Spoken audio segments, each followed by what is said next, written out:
you have to commit to some action to eliminate that challenge or to gain the confidence that you're looking for. So if you imagine, this is what happens a lot of times, I believe. You're making contacts, you're having conversations, there's something that you don't feel 100% confident in, and you identify it. Well, then we take the next step and we say, okay, you know what? I need to find somebody that can help me with this. And we find them. And then maybe we role play it, or maybe we actually get them to send us, an email. Here, what would you say in this scenario? How would you have handled it? And they send that. You go, okay, I've got this. And you role play it once with them. Maybe you go through it a couple of times and read through it. And you go, you know what, that makes sense. And then you put it away. And so you got this very, very surface level understanding of the conversation, the dialogue, the objection handler, the smokescreen handler, whatever it is, you've got a very surface level understanding of it.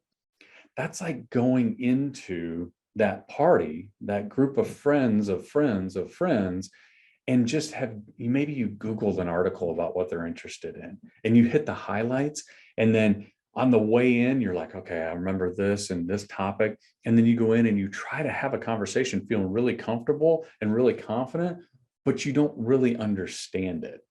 That's the same thing as going into your business and hearing how to handle something, how to get better at something, and only going over it a couple of times. You have to commit to action and really saying, you know what, I'm not going to have this come up again. If this comes up again, I'm going to invite it because I know this response so well. I understand this topic so well. I'm so comfortable and confident in having a conversation about this that I actually am going to invite that into, the conversations that we have because I want to be able to demonstrate what I've learned. That takes time though.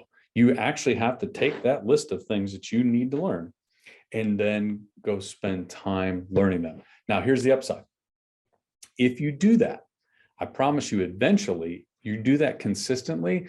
And all of a sudden, after 6 months to a year of doing this continually, then you're going to realize, you know what, there's not very many scenarios that come up anymore where I don't feel really comfortable in this game of real estate. There's not many scenarios that come up where I feel like I'm stumped, where I feel like I can't communicate, where I feel like I'm not in control of the conversation. So the upside is huge.